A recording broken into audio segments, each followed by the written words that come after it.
her şey hazır. Geliyorum Petrus.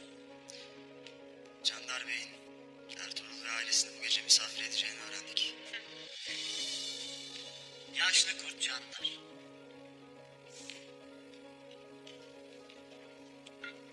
Turgut ve alplerine baskını Ural'ın yaptığını öğrenmiş demek ki. Savaşa başlamadan bitirmenin peşinde. Yakında kokusunu alırız.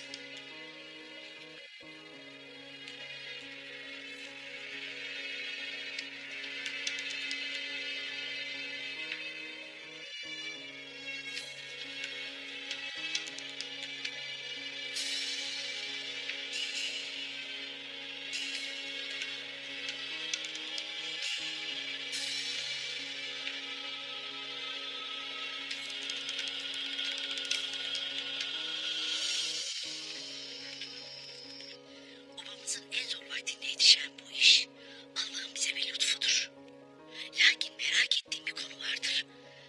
Bu işin neden bizim obamıza teklif edildiğidir. Hiçbir ceylan avcıya koşmaz ana. Candar Bey bu teklifi boşuna yapmadı. Bu alplerimizin kanının diyetidir.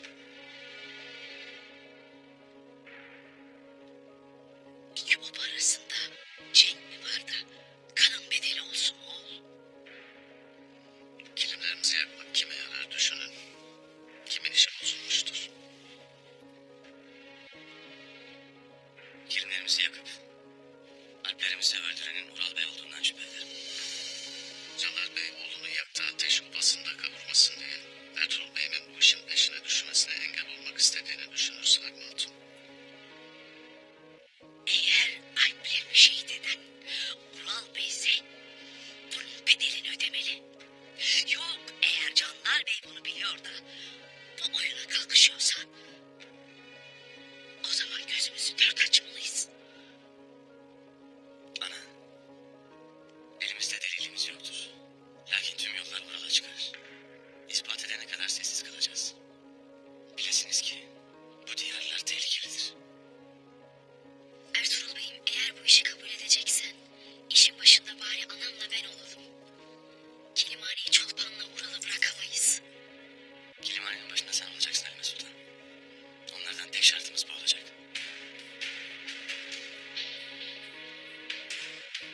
Şehitlerimizin kanının hesabını eninde sonunda soracağım.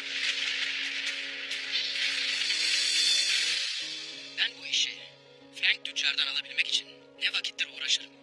Niye baba? Niye? Sen rızkımızı daha dün çıkıp gelen bir başıbozukla paylaşasın diye mi? Çavdar Obası bugünlere düşmanlarını çoğaltarak değil, azaltarak geldi.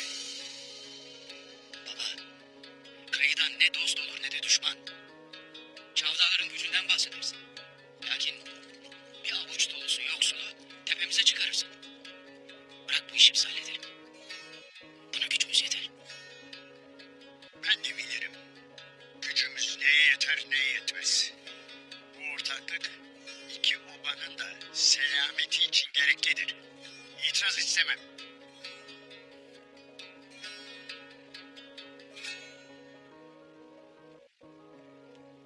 Aliyar, bu işin başına da sen geleceksin. Yörük senindir beyim. Ural da sana yardımcı olacak. Kelimhanenin babanın hatunlarının başında kim olacak beyim? Bunu yarın konuşacağız. Hele bir kayılar teklifimizi kabul etsin. Diyeceklerim bu kadardır.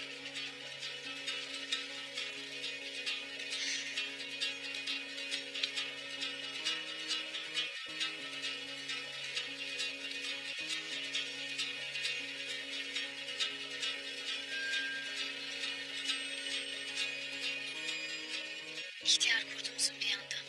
Üstelik ticarette ortaklık kurmasını anlayamadım abi. Hem olan babamın doğru ve adil bir karar vermesi değil mi Aslı? İnşallah başka bir niyeti yoktur.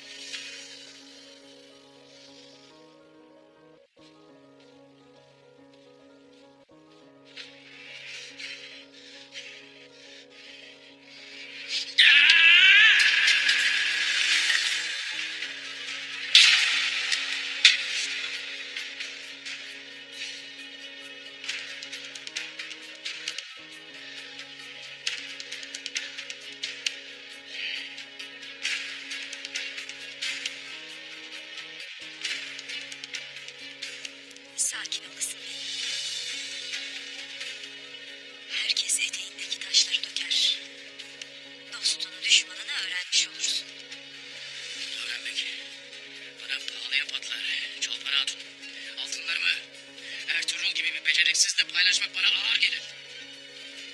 Ama daha da ağır nedir bilir misin? Hiçbir vakit babamın bu kadar korktuğunu görmemiştim. Neden korktuğunu? Savaşmaktan, kan dökmekten.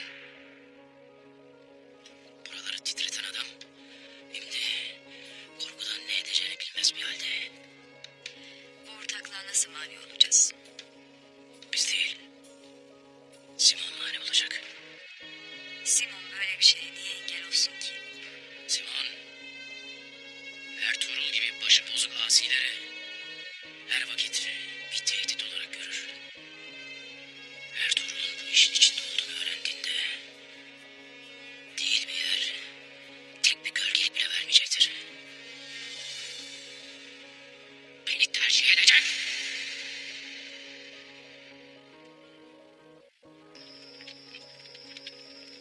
Bu defterde Antakya Haçlı Kontluğu'nda faaliyet gösteren Üstad Petrucci'nin çok kıymetli bilgileri var. Üstad Petrucci ölmeden evvel bize Ertuğrul hakkında çok kıymetli bilgiler vermiş. Yiğitliğiyle, cesaretiyle, peygamberinin dinine olan bağlılığıyla en az bir tapınak şövalyesi kadar asil ve bize yaraşır bir rakip olduğunu göstermiş. Ancak bu yeterli değil. Bu defteri bizim tamamlamamız gerekir. Şu anda bilmediğimiz Ertuğrul'un Sultan Alaaddin'in emrine girip girmediği, girdiyse bu topraklardaki casusu olup olmadığıdır. Bunu yarın öğreneceğiz. Je me stresse. Yanıma gel.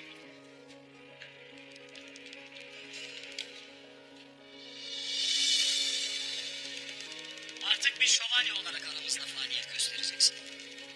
Bir şövalye olarak ilk vazifende Ertuğrul muammasını ortadan kaldırmak için gerekirse kendini feda etmek olacak.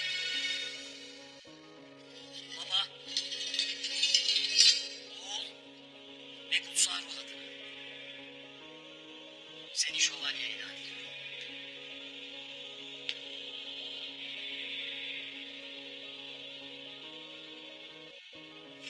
Size daima sadık olacağım Üstad Simon. Pazara gelen casusu senin yakaladığını, teşhir ettiğini biliyor.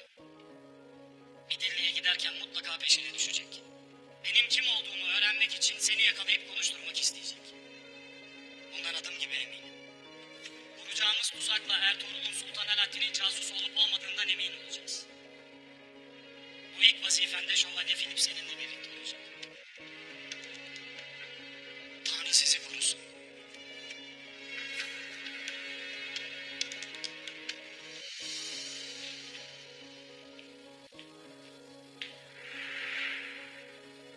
Tören başlasın.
sahilindesin kızım.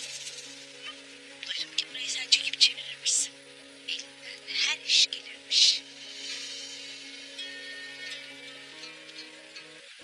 Abinin ticaretini Ertuğrul Bey'e deyinceye kadar Aslıhan bakardı buralara. Bunun ne yeri ne de zamandır Çoban Hatun.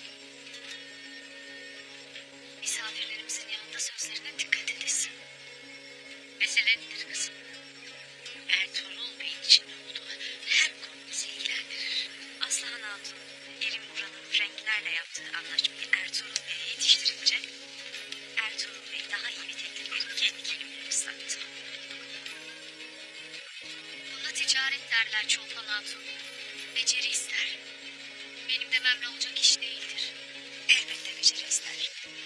Lakin iyi bir ortak işi kolaylar.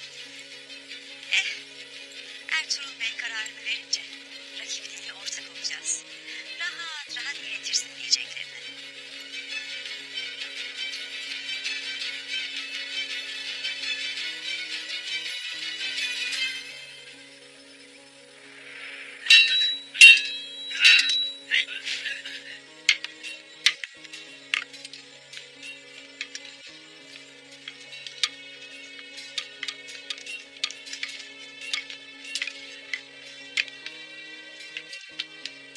Pusatını sıkı tutup kolunun gücüyle değil, yüreğinle vuracaksın.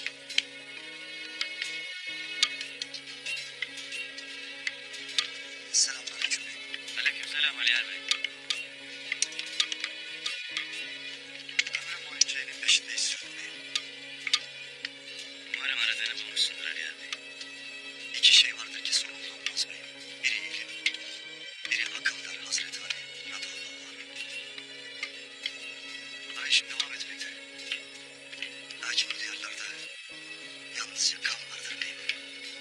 Kan.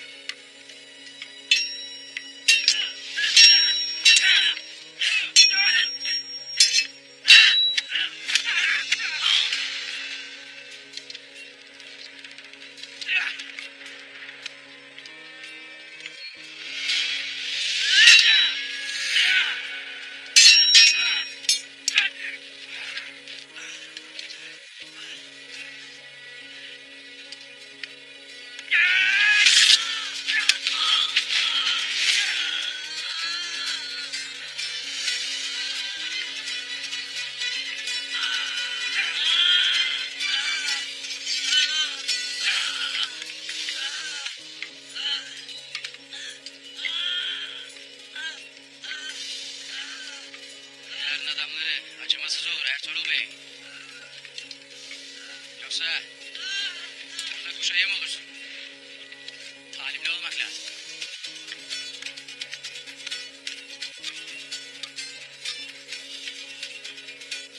Lakin talimde de merhametli olmak lazım Tural Bey. Cenk'te merhamet olmaz Ertuğrul Bey. Hiç beklemediğin anda düşmanın kılıcını sırtına yersin. O vakit dost edinmeye çalış Ural Bey. Dost yeri gelir. İnsanın kardeşi bile ardından gelmez. Bunu en iyi sen bilirsin Ertuğrul Bey.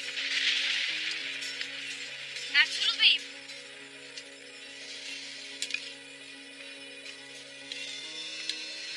Biz hazırız.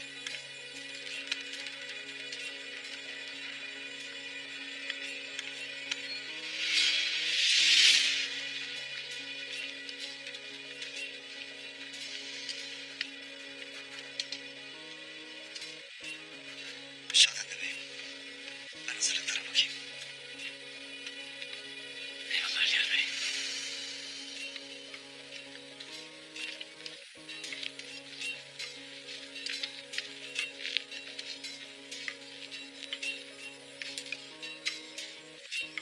Duydum ki Aslan Hatun senin için başını belaya sokmuş. Tüccarların kilim işini söyledi de babası onu kilimhanenin başından almış. Sen Aslıhan Hatun'un vazifesini kaybetmesine mi? Yoksa bize kilimleri söylemesine mi üzülürsün? Yok beyim. Sağ olsun. Sayesinde kilimlerimizi sattık. Lakin keşke ben de bilseydim. Gidip bize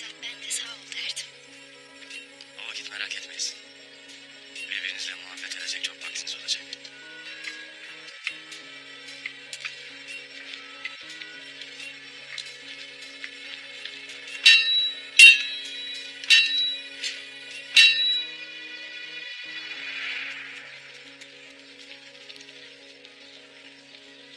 Eyvallah, eyvallah.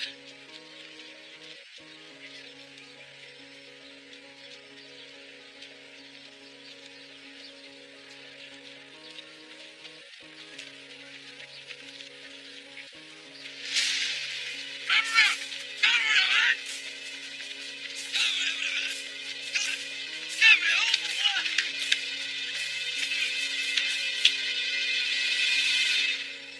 Bir avuç bastırma için el kadar verdi boğulamaya utanmaz mısın adam? Ben bastırmanın peşinde değilimdir. Hırsız veletin peşindeyimdir. Ulan seni tanımasam inanacağım yalanına ha. O pis mazlum bir gün başına bela açacak demedim mi ben sana? Allah'ın ayısı.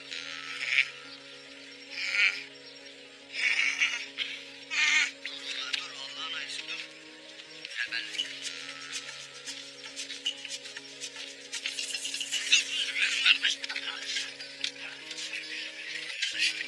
Kardeşim benim. Ettiler kardeş sana. Ettiler. İlaç olmuşsun. Pek de yakışmış kardeşime. Pek de yakışmış. Nasıl? 2-3 akçe kazanabildin mi? Yok be kardeş kimse de vicdan kalmamış. Ne akçesi? Yediğimiz teknelerle kaldı ya. Seni iyi gördüm ha. İyice sevinmişsin. Nasıl kardeş? Yok be kardeş. Yok be. Ne severmesi? Daha düne kadar 2 lokma girmezdi gırtlağımızdan. Neyse ki Ertuğrul Bey'imiz kilimleri sattı da. Bilirim kardeş. Her bir şeyden haberim var evvelallah. Sen de beni esasdan dilenci sandın ha.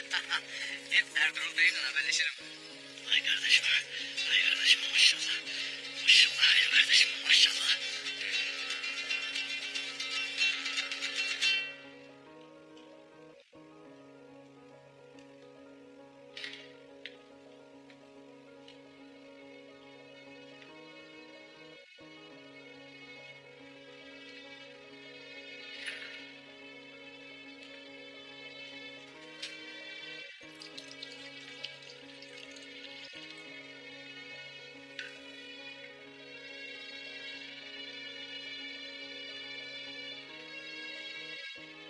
Ne vakit acılar üzerime binecek olsa ben de penceremden ufka doğru bakarım. Sanki çok uzaklardan bir atlı gelecek, beni alıp götürecekmiş gibi. Sanki tüm dertlerimden beni uzaklaştıracakmış gibi. Sana kendi ellerimle reyhan şerbeti yaptım. İçini ferahlatır.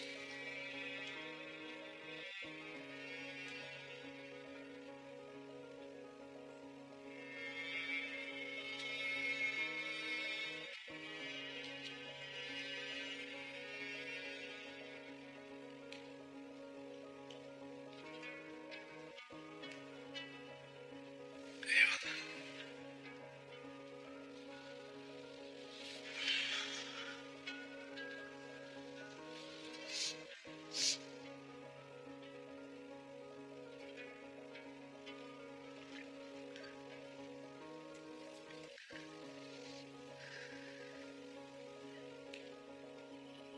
Benim beklediklerim gayrı gelmez. Hepsi kara toprağın altındadır.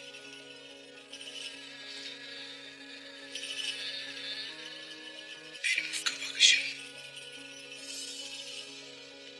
ancak bana acı sonunu gösterir.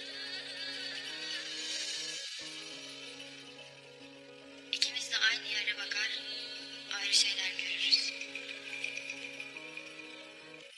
Eğer istersen sana kendi hayallerimi gösterebilirim.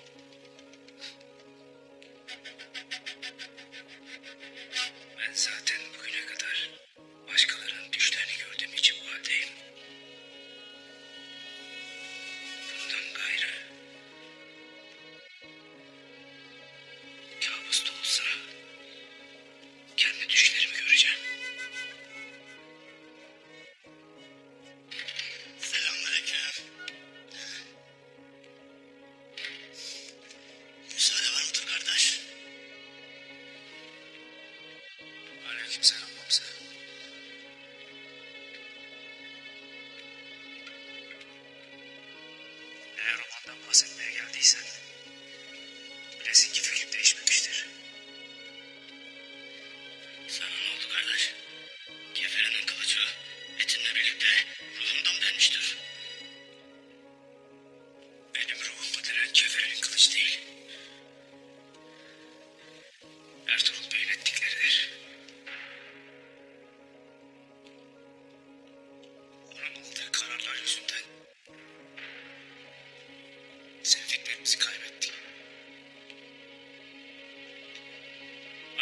acısı hala yürektedir. Bu da yetmedi. Yurdumuzu, sevdiklerimizi ardımıza bıraktık.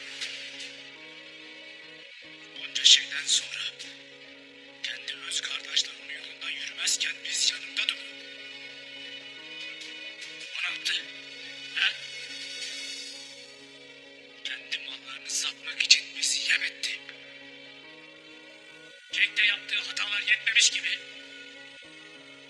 şimdi de ticarette canımızı ateşe atar. Ertuğrul Bey benim nazarımda ne iyi bir tüccar ne de iyi bir savaşçıdır. Kardeş, kardeş senin dilin ne söyler? Kardeş yoksa yine oyun mu ettiler sana? Aklını mı aldılar başından? Bunlar senin de dilin laflar değiller.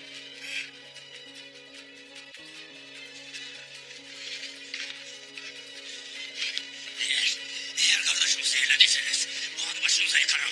Yeter! Yeter.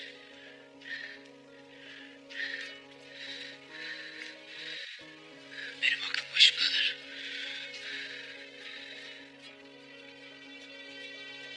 Hem de hiç olmadığı kadar.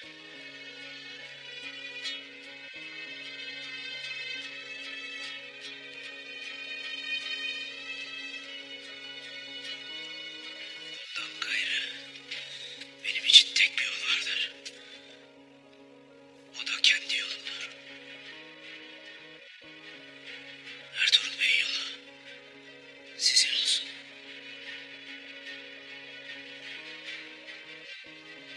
Biz Ertuğrul Bey'imizin yolundan ayrılmayacağız. Bir sözümüz var kardeş. Bir sözümüz var. Sen kardeş o sözü bozdun. Töreyi çiğnedin kardeş. Ahanda bu utanç sana yeter. Hadi bana eyvallah.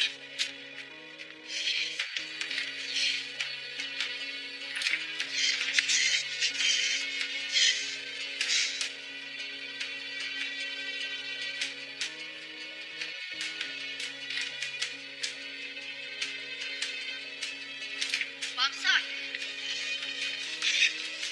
Bamsak dur. Çok üzgünüm. Ama Turgut'a da hak vermelisin. Az şey yaşamamış, sen de öyle. Belki de ona kulak vermelisin ha. Aslında onun dilini kesmek gerekiyor.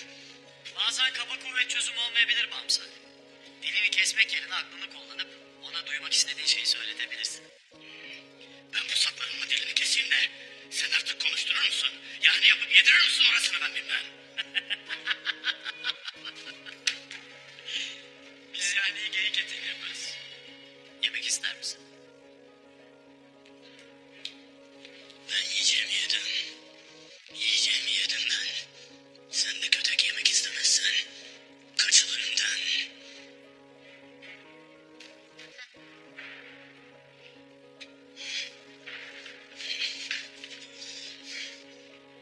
Komik hemen. Görürüm ki Turgut sadakatini kaybetmiş. Bir Türk için sadakat ekmek ve aştan daha kıymetlidir. Sadakatini kaybetmiş bir alp, ruhsuz beden gibidir sevgili kardeşim. Ama Turgut daha önce bunu yapmış. Sadakatini kaybetmiş. Sonra obasına geri dönmüş. Bunu üstadın defterinde okuduk. Turgut oyun mu eder dersin abi? O bir Türk. Türkler kolay kolay sırt çevirmez. Bunu öğrenmek için ona daha çok yaklaşmalısın. Ne gerekiyorsa yap. Ama sakın aşık olma. O benim için avlar öte değil abi. Umalım da Turgut Alp gemileri yakmış olsun. Gemileri yaktıysa ona yeni gemiler yapıp yeni istikametler çizeriz. Oyun oynuyorsa o zaman gemileri biz yakarız.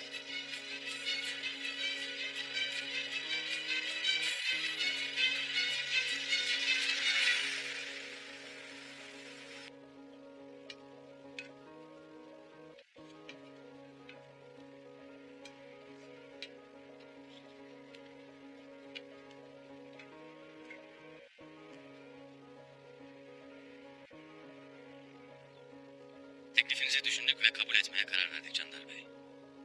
İki oba için de hayırlı olsun. Lakin bazı şartlarımız vardır.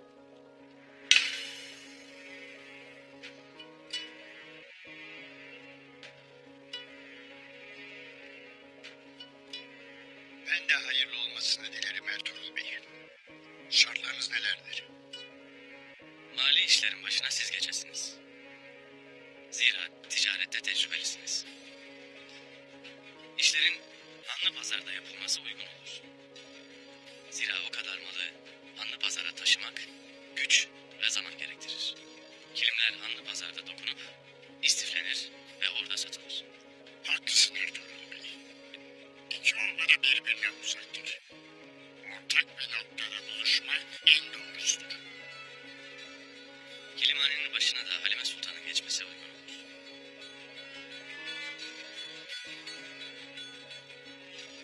Hatunlara yol gösterir.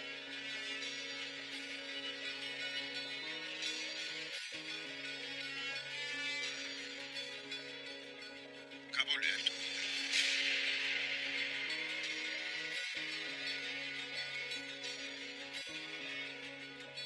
Kızım Aslan, gelinim Çolpan Hatun, Halime Sultan'a yardımlarını esirgemeyeceklerdir.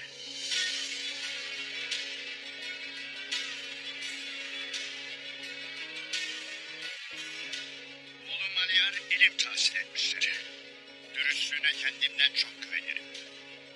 Ticarete onun bakması uygundur. Aliyar Bey hususunda zerre şüphem yoktur. O halde geriye bir tek Hanlı Pazar'dan yer temin etmek kalmıştır. Oğlum Ural, hanın sahibi Simon'la görüşüp bu işi halledecektir. Ural, yarından tez yok. Aliyar'la beraber hana gidesin. Aliyar'la Simon'u tanıştırıp kararlarımızı bildir. Kilimhane için bir yer istediğimizi söyleyesin. Peki ya Simon bunu kabul etmezse? Simon bir tüccardır evladım. Parasına bakacaktır. Sen dediklerimi yapasın, gerisine karışmayasın.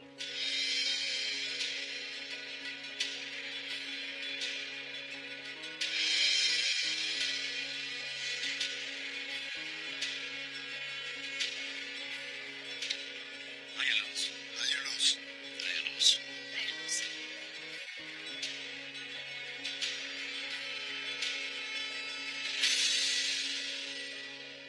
Bismillahirrahmanirrahim.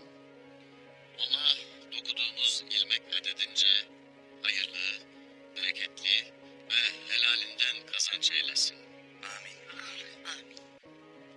Allah bu iki obayı utandırmasın. Amin. El Fatiha.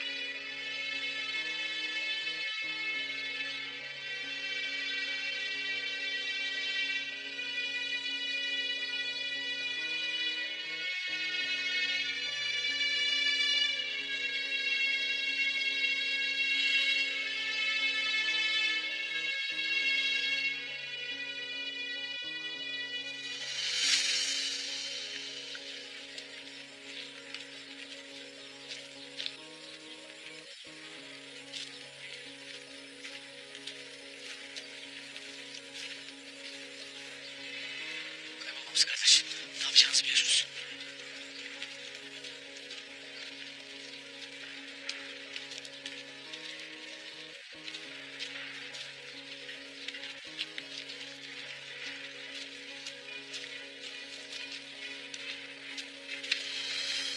Ağzıma bir sadaka beyim.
Lakin benim bazı şüphelerim var beyim.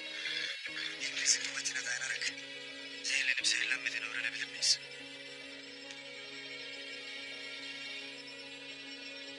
Öğreniriz Aliyar Bey. Öğreniriz. Lakin kimdir bu bahtsız kişi? Allah'ın zavallı kulundur beyim. Anlı pazarda işlerim vardır. Sonra obanızı ziyarete geleceğim. Eğer bu dili konuşturursanız geldiğimde öğrendiklerinizi bana da dersiniz. Eyvallah.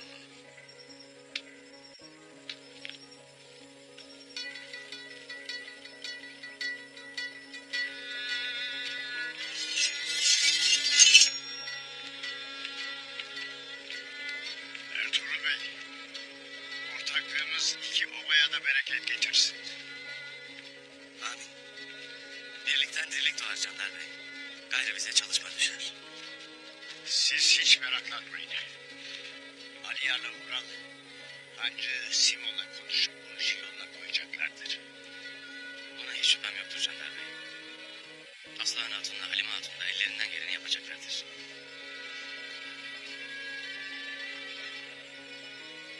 Lakin Franklerin işini bana söylediği için gayrı ona kızmayız. Rızkımız da yolumuz da birdir. Yolcu yolunda gerek. Bizi misafir ettiniz. Hakkınızı helal edin. Yol giderin olsun. Hakkınız helal olsun. Misafirimiz her vakit başımızın üstündedir. Ne hakkımız varsa helal olsun, size helal edin. Helal olsun. Razı geldik, razı gideriz. Obanız şen, dostluğumuz daim, işimiz hayırlı olsun.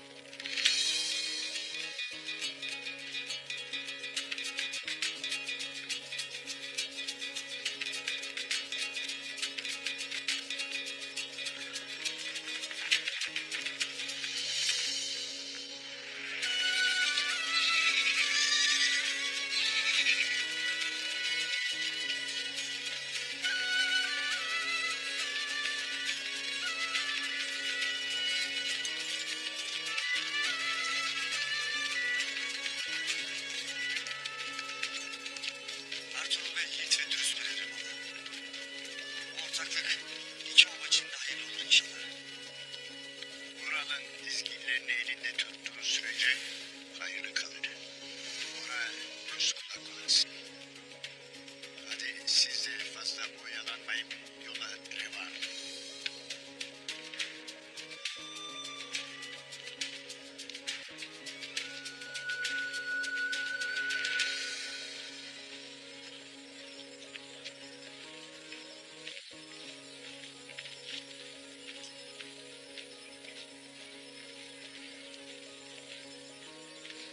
Yola düşmemiz gerek abi.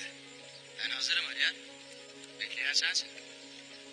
Beyim, Talim sırasında bacağı kırılan Alp. Durumu ciddidir. Bacağı şişmiştir. Ne yapacağımızı bilemedik. Ya bu Alplerin de hepsi çürük çıktı. Altı üstü bir bacak. Hallediversin. Nerededir Batuhan? Ben bir bakayım. Aliyar. Simon'la görüşmemiz vardı. Gecikmeyelim. O yiğit bizim Alp'imizdir abi. Simon beklesin. Kutluca.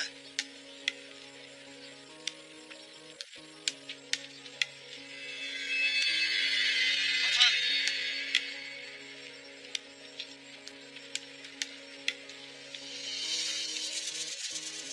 Şimdi sıra sende Simon. Ha! Ha! Ha!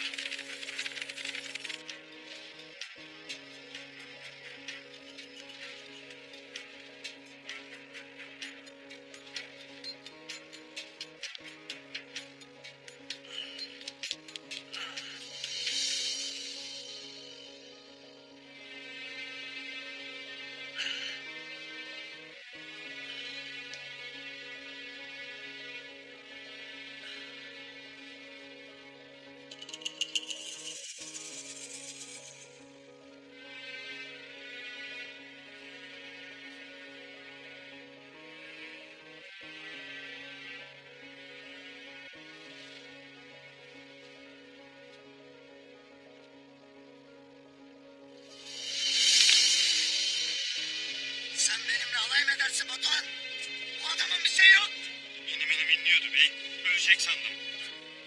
Batuhan. Atımı hazırla.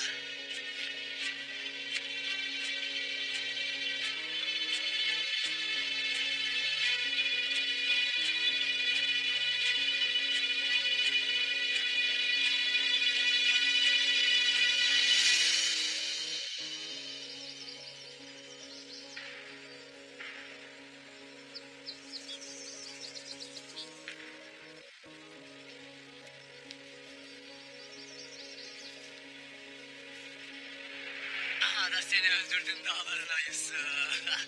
Siz de pusu kuracaksınız ve hey hey. Arkanıza da gözleriniz olacak kardeşler. Öğrenin bunları öğrenin. Aklım başımda olaydı kardeş. Sen daha kılıcını çekmeden bile çökerdim boğazına. Gerçi bu boyla seni görmek zor olurdu yani. Hayırdır kardeş? Aklın hala bastırmadan mı kaldı koca boğaz? Ya ne bastırması kardeş, ne bastırması? Boğaz düşünce kan mı kalmıştır bende? Kardeş, Turgut gene sayıklar. Öyle nesi var kardeşim? Turgut başka konuşun kardeş. Ertuğrul Bey'im hakkında ağır laflar eder. Sanki yiğit cengaver Turgut gitmiştir. Yerine içi öfkeyle dolu bir adam gelmiştir. Sen ne dersin? Turgut hakkında söyle konuşur. Konuşur kardeş konuşur. Hem de gözlerimin içine baka konuşur. Eğer onun yerinde başka biri olacaktı, ahanda bu iki kılıcımı çoktan sürmüştüm derdi. Kardeş, bilirim. Turgut kardeş daha dikiş tutmaz. Olmaz öyle iş kardeş. Turgut Alp acısından öyle konuşur. Dediklerini nasıl derim ben Ertuğrul Bey'ime? Gayrı dilim varmaz benim.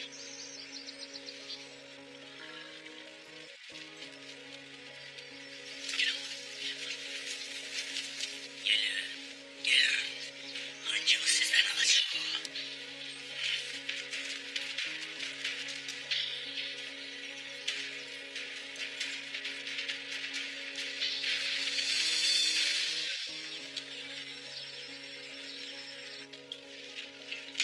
Yemeklerin yine harika kokuyor Maria. Ama bir erkeğin gönlüne yalnızca yemekle giremez. Ne kokusu ne erkeği havada. Turgut'u diyorum. Görüyorum ki aramızdan su sızmaz. Ben de düşündüm ki ne düşündüysen yanlış düşünmüşsün havada. Turgut misafirimizdir. Turgut? Sen niye ayaktasın? İyiyim ben. İyi misin? Acıktım. Her yerin enek gibi delik deşik sen hala iyiyim dersin. Hadi git yatağına yat ben getiririm sana yemeğini. İyiyim derim kadar anlamaz mısın?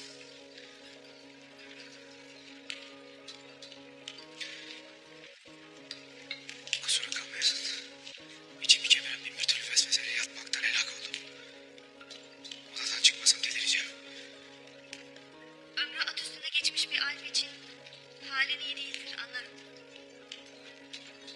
Siz en iyisi yemeği birlikte yiyin. Hiç itiraz etmeye kalkma. İyileşene kadar Maria'dan kurtuluşun yok. Hala yaşıyorsan ona borçlusun.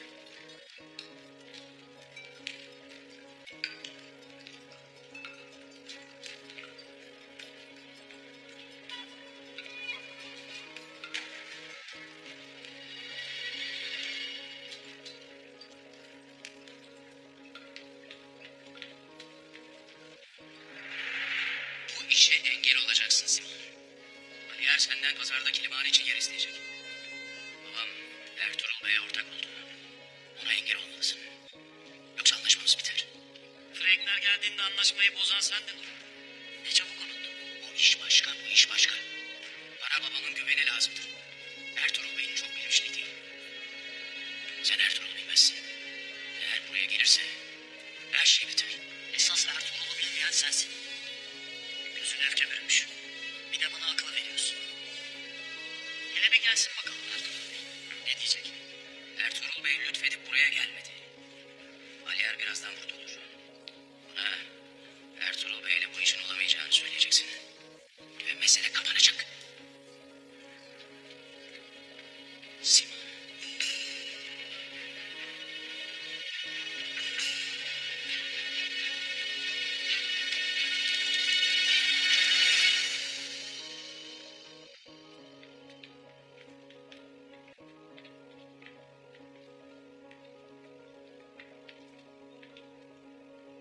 Sen Turgut Alp olmalısın.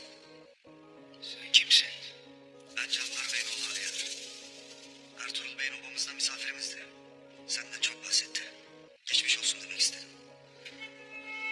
Bana ölen alplerime bunu yapanları bulmak yerine misafirliğe mi gider Ertuğrul Bey?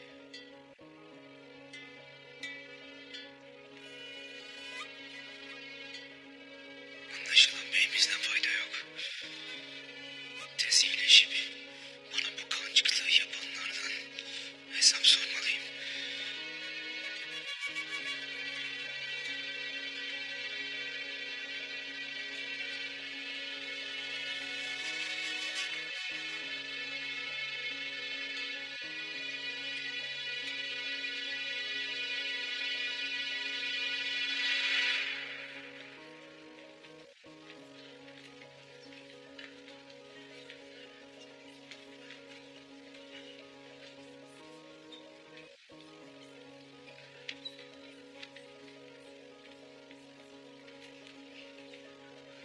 Ne vakittir?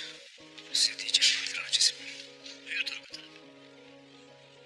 Kardeşiniz Maria ile bana yaptığınız iyiliği ömrümce unutmayacağım. Sana ve alplerine bunu yapan eşkıyaları bulup hesabını soracağım.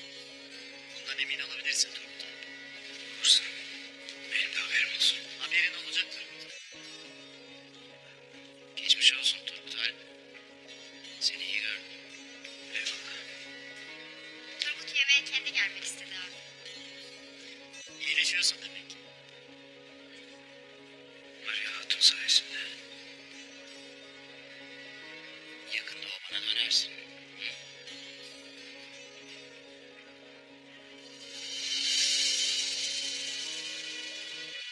Ben okumanın Alp başıydım. Alplerimin kanının hesabını sormadan hiçbir yere dönmeyeceğim. Müsaadenizle.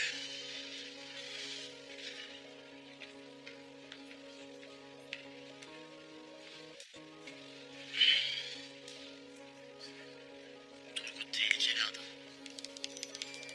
Onlara bunu yapanlardan hesap soracak. Kararlı. O eşkıyanın yerinde olmak istemezdim.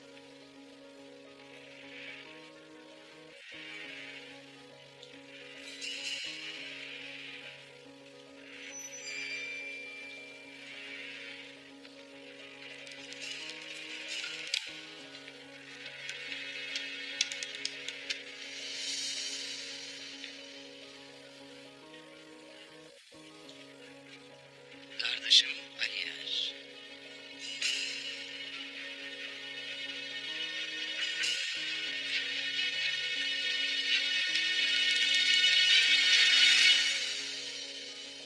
Konuklar alın burada.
Nefesin kesine kadar vakit var.